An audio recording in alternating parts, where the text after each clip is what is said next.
It's my great honor to introduce Dr. Jin Cheng Choi. Is it right pronunciation? Yes. I'm surprised his achievement in academic achievement and also activities in current field. He graduated from Columbia University in 1996, okay? And then he's now the chair professor. I think he's very famous scholars among the professors. Chair professor in Columbia University from 2006 until now. He got a lot of editorships among important, also famous academic journals. Among them, let me give two important journals: Computer and Education, editor from 2009, International Journal of Science and Education, editor 2006 until now. I'm very happy and it's a great honor to have with him as a premier session. Thank you so much. Okay, here talking about the issue, very fundamental issue of the education, conception of learning. So he's going to talk about conception of learning in the context of economic-based learning environments. Let's give you a big hand. Thank you so much. Thanks, Professor Lee, and President, and all of the guests and participants of this conference. I'm very honored to be here. And today I want to talking about the role of conceptual learning in the context of technology-enhanced learning environment. And as Professor Lee introduced, I'm right now the editor for Computer Education. And if you read the JCR report, Journal Citation Report, released last week, the impact factor right now is 4.5 something. So that's right now ranked the number 4 among 230 something journals in education. So if you know my name, maybe you got if you're lucky, yeah, got a acceptance letter from me. But quite often you got a rejection letter from me. I'm sorry about that. But as about 80% of the submissions will got rejection. Because we got, every year, we got about 2,000 submissions for the journal. And we publish about 200. So that's only 10% of the submissions will got accepted. And for the other journal, the impact factor is around 1.5. And we got about 1,000 submissions every year. And then we accept about 150. So the acceptance rate is around 15. And if you have any questions about these two journals, you can feel free to ask me some questions after this talk. And today I want to, because I have a lot of traveling, so my voice is not very good. Yeah, because I just back from Europe 2 days to Taiwan, and I just have 24 hours rest. Then fly to here last night, and but today I would like to share a series of my studies and about conceptual learning. And so my talk, I want to address a very fundamental issue. That is how students conceptualize learning. So can I ask you to reflect yourself? If I ask you, what's your idea or your belief about learning? What kind of idea you'll talk to me? Or if I interview you, say, what's your ideas about learning?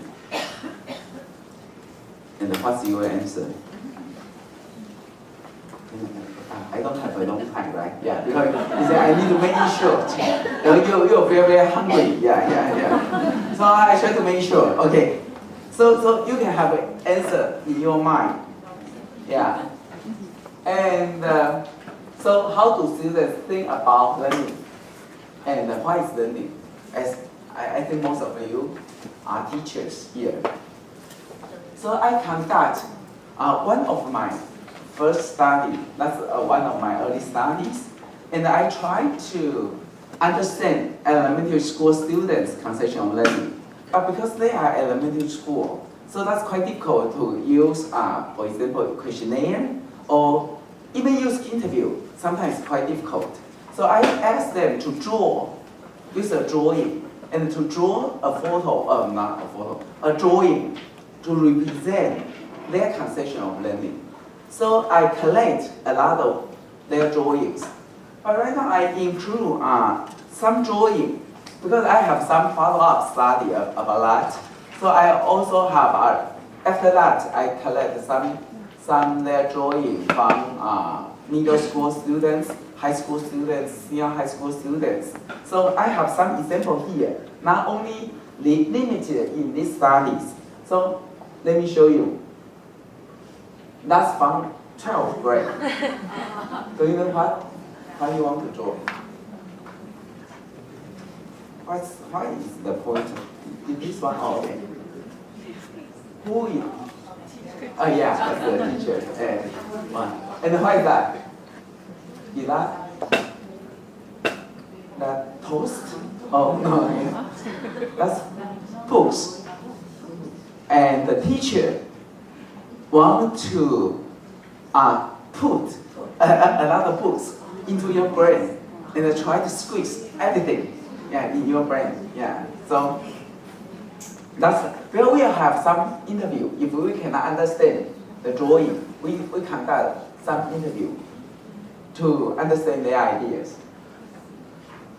And that's quite typical. But because we say you can write something. Now, in addition to drawing, you can also write something. So that's very clearly, that's the students and that's the teacher. And the teacher say, okay, you need to memorize all of the formula and memorize all of the definition I wrote in the blackboard. I think that's very typical in classroom, especially in Asia classroom. Yeah. And here, he said, learning is writing down what the teacher said and told to classmates. So very silent. Yeah. Sonia, where is Sonia? Yeah. You're talking about silence. Yes. Yeah. So silence is very important in Asia classroom.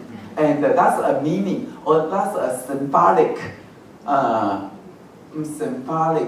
idea about there are some meaning occurs in the classroom. Yeah. But if a lot of noise, that means you are not learning. But that's quite different from Western culture. In the Western culture, the classroom, that's a lot of noise. And they can talk to each other. They can have a lot of conversation at any time. In Asian classroom, usually we cannot talk to the classmate unless your teacher asks you to do that. Okay. And what's that? That's by a 12th grader. That's a lot of food. And he or she try to finish all of them. And if he finished reading all of them, he said, oh, done. I already learned something.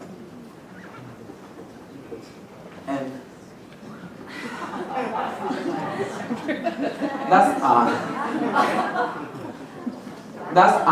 so learning is very highly related to text, right?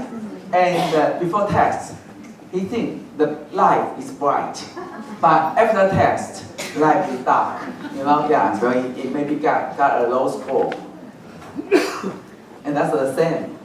Learning is related to text, and after the text, and the parents get very angry because he or she read the score. And learning is a process of taking text, and then that's the mood when taking the test, and then in the beginning that's quite calm down, that's quite stable, and then he found that he cannot answer the questions in the text, and so the mood like this one. And then he said, oh, I need to calm down, I need to calm down, I need to calm down. Then finally he found that he almost cannot answer most of the questions in the test. So he moved become this one. And when he get the report card, he moved become this one. And when his mom see the report card, yeah, he want to die, you know, yeah. That's the idea about learning. And for this one, learning is just try to practice a lot of exercise in the textbook. Learning is try to working hard and try to also finish a lot of tutorial problem solving. Learning is also, that's in the traditional classroom, and try to practice mathematics and try to learn something.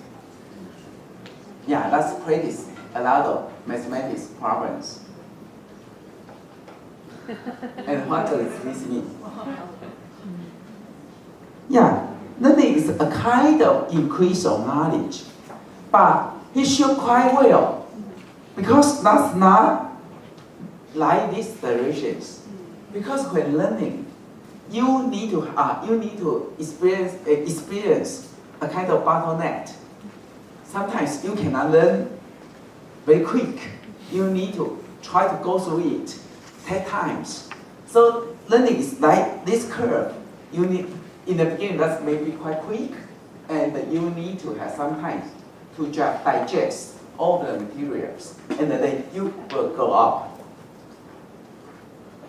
Learning is like a tree, growing a tree, and that's a kind of increase your knowledge and enlarge your scope, and you will grow up. Learning is a kind of building blocks, and from the very beginning, and try to building something. And learning involves a lot of thinking. And learning also need to practice.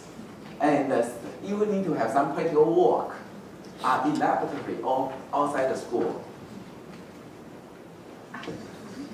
Do you know? Because we interview the student, do you know what he wants to express?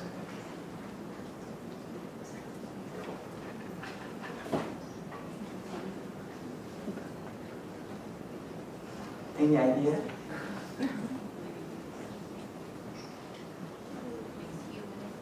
Learning is make something more clear and reach a real understanding. So because in the beginning, that's very vague. Everything is very vague. And then you gradually understand that. And then finally, you know the real meaning of something or the real image of something. Okay, so that's a kind of metaphor to represent their ideas about learning. Learning, yeah, also, you try to understand something. In the beginning, you can understand, and then finally, you understand something.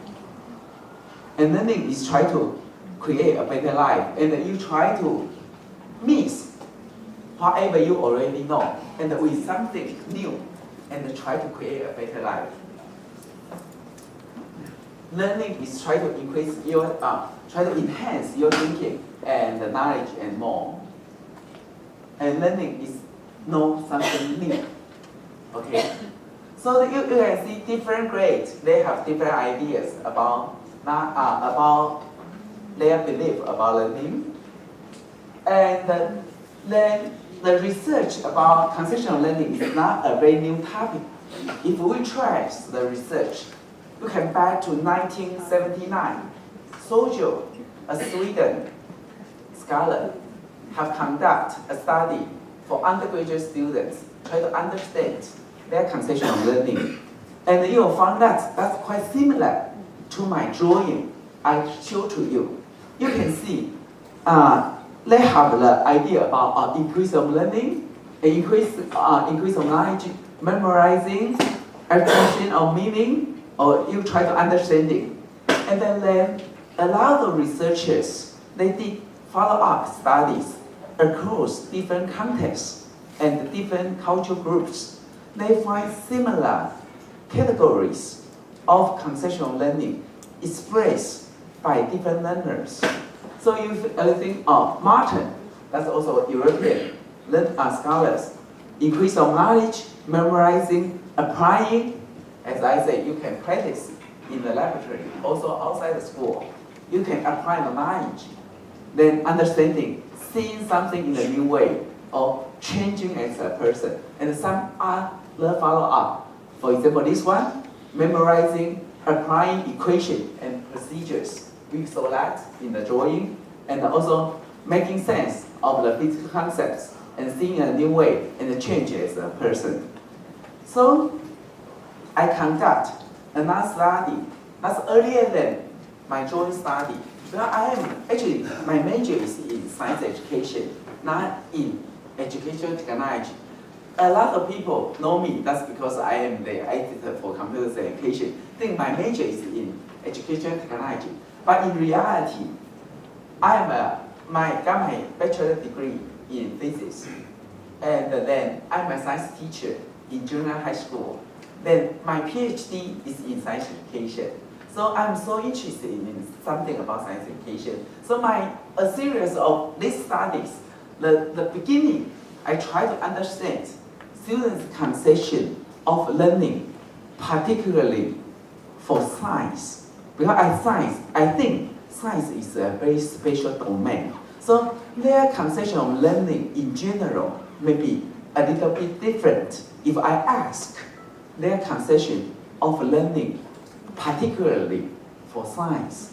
So I have the first study about Taiwan high school students' conception of learning science learning, and I interviewed more than 100 students, and they try to understand their conception of science learning.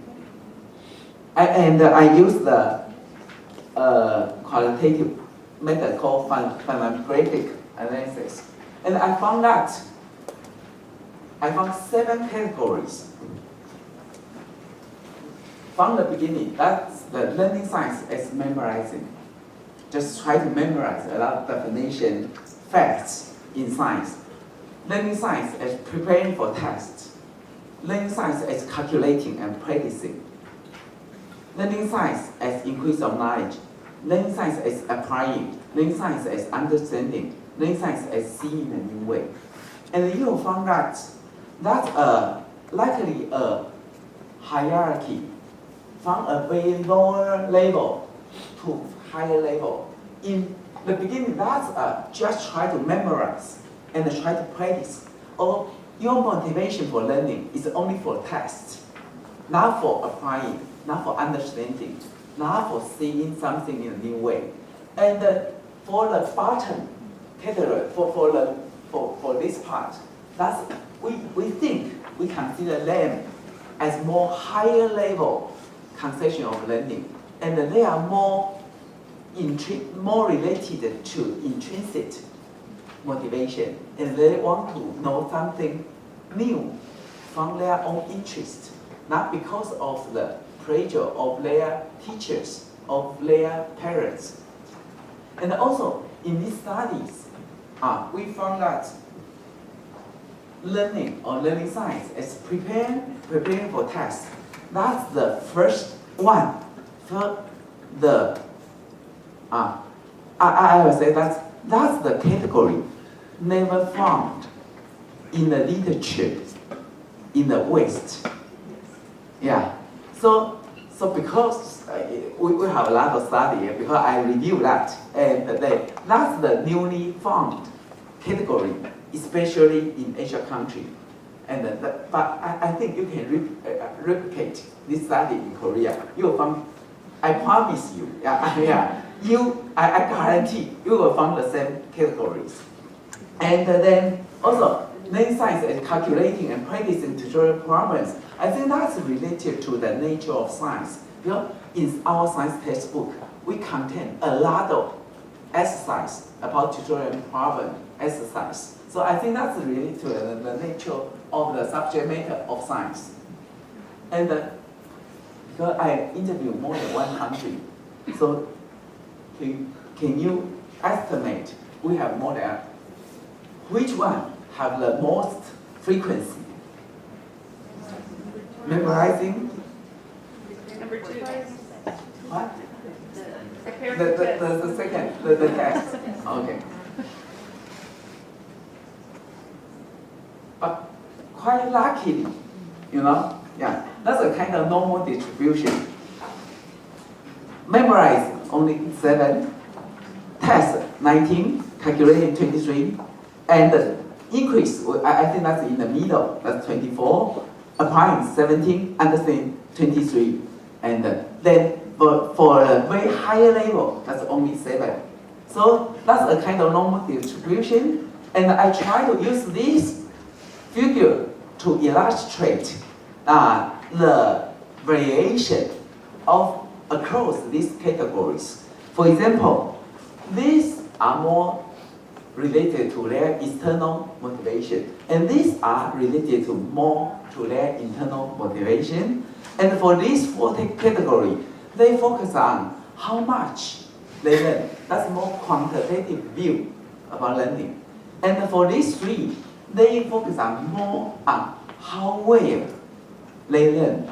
So that's more about qualitative view about learning. They focus on the quality of learning. But you will find few of them think that CA in a new way. But also few of them focus only on memorizing. So that's also quite good for that. Then I continue another study. I want to test if the context will play a role in their conception of learning. So I conduct, I think, a very interesting study. I conduct a study for cram school students. You know cram school? I think that's very popular. Is that popular here? Yeah. 补习班 in Taiwan we call cram. Yeah. Here, I think that's very popular, right? And we try to interview 45 cram school students. They spent every day after school. They went to cram school at least 3 hours. So that's our target sample. And we interview them. And also use the phonographic analysis. And you'll find that the same categories, but quite different distribution. That's the result. What do you find? You found 7. Only 45, okay, students. 7 memorizing, 15 preparing for test, 21 calculating. 0 about increase of knowledge, 0 about applying. Only 2 they want to have understanding. No one mentioned about seeing in a new way. So that's the evidence that the context will play a role in shaping students' conception of learning. And if you put or you situate your students in that kind of context, you will change their conception of learning. So I move to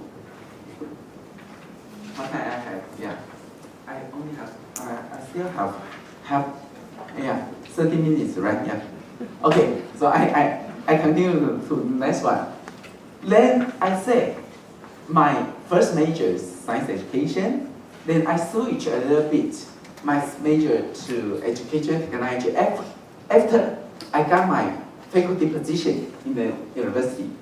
Then so after 2001 or 2000, I shift a little bit to education technology. So then I try to understand or try to explore if the students engage in web-based learning.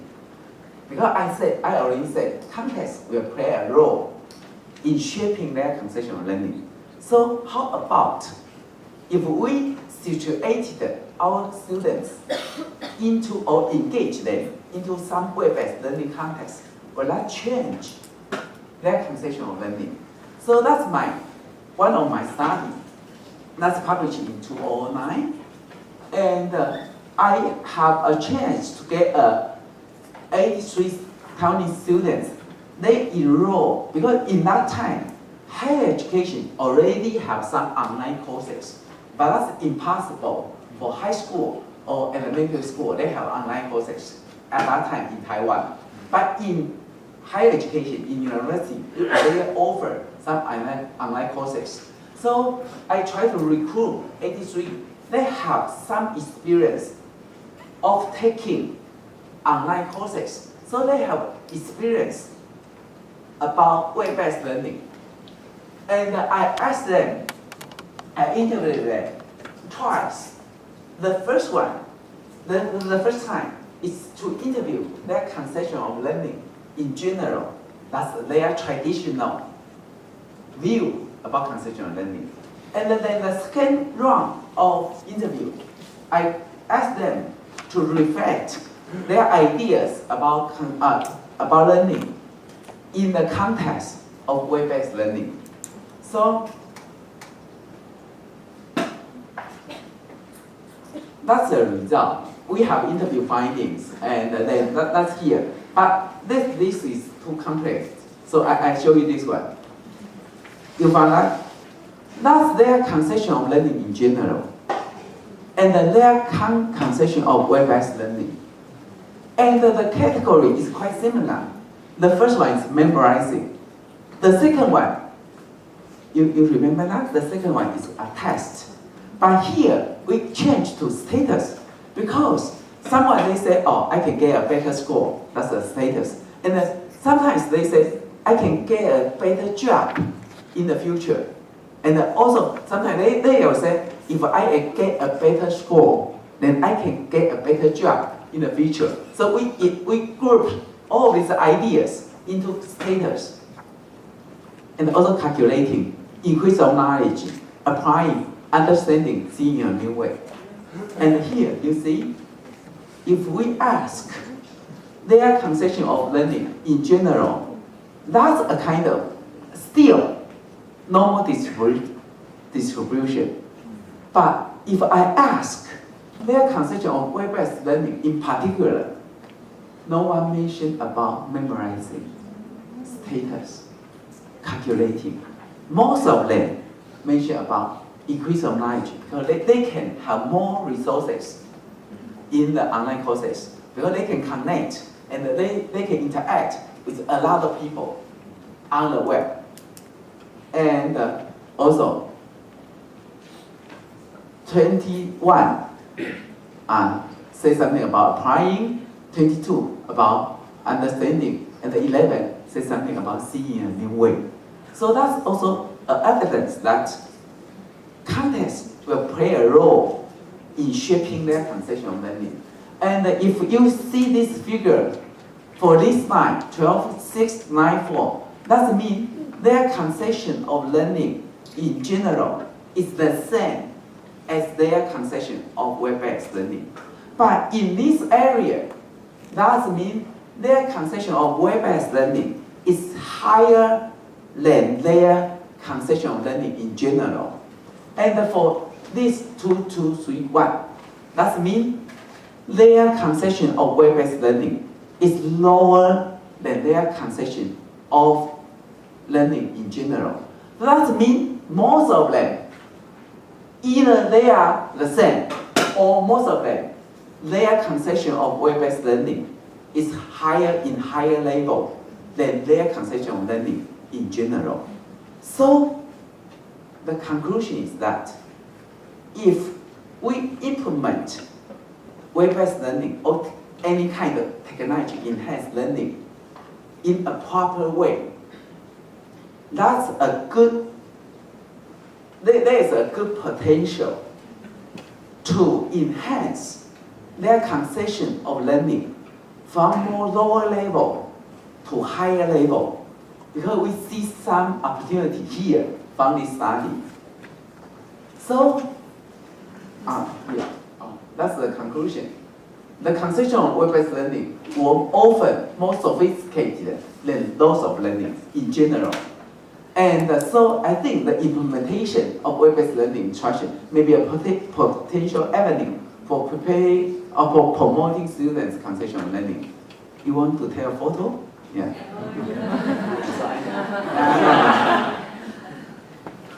Okay. So, because in the past study we only used interview, and we asked them to reflect their conceptual learning in general and their conceptual web-based learning. Then, so I try to have an intervention about that, try to test my hypothesis if the web-based learning can have a real effect on their conceptual learning. So I have another study, and I try to use 79 Taiwanese college students, use a quasi-experimental study. And one group assigned to internet-assisted instructional group, and that's very traditional educational research, right? And the other one is traditional instructional group.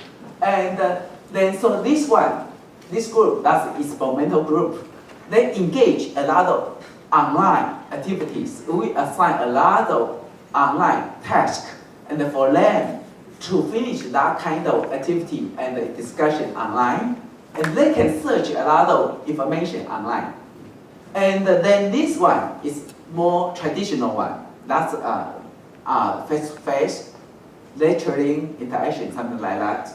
And then we collect their data from questionnaire and something like that. Because they are all college students, so they can answer the questionnaire response already.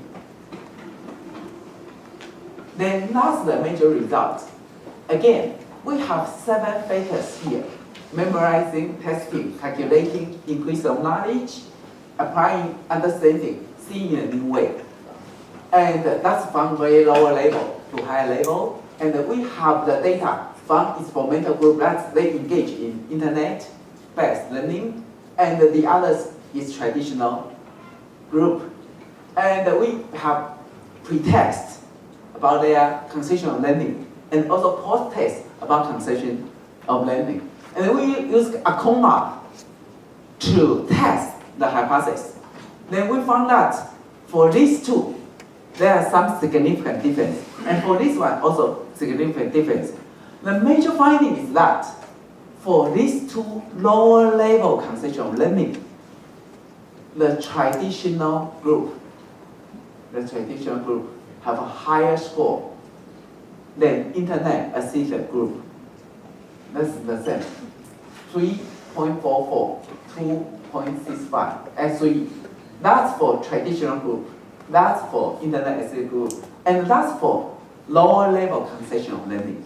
Okay? So that means if they engage in internet-assisted learning group, they will express lower agreement for lower level conceptual learning. And for this one, it's more higher level conceptual learning. You will find that their score, the students who engage in internet-assisted group have much higher score in these factors. So again, the treatments show the effects if we try to implement proper technology-enhanced learning activity. That may help them develop more sophisticated or more mature conception of learning. But you will say that technology is very bad. Different technology may have different effects.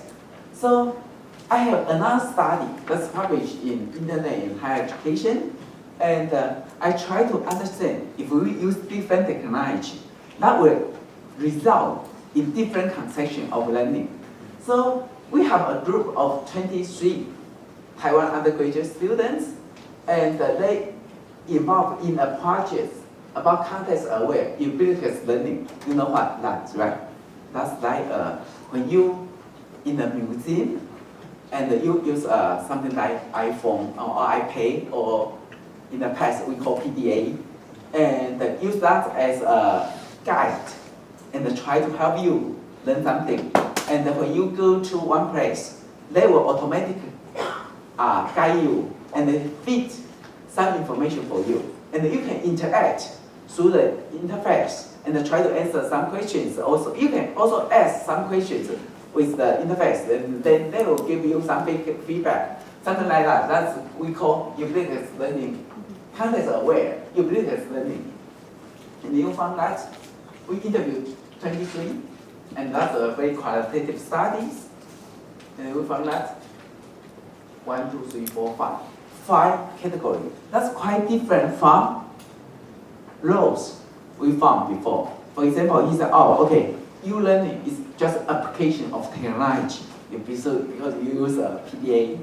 And e-learning as a platform for getting information, e-learning as a timely guide, e-learning as an increase of knowledge, e-learning as active learning. And again, you will see, even though they are the same group of learners, they engage in the same activity, use the same technology and device.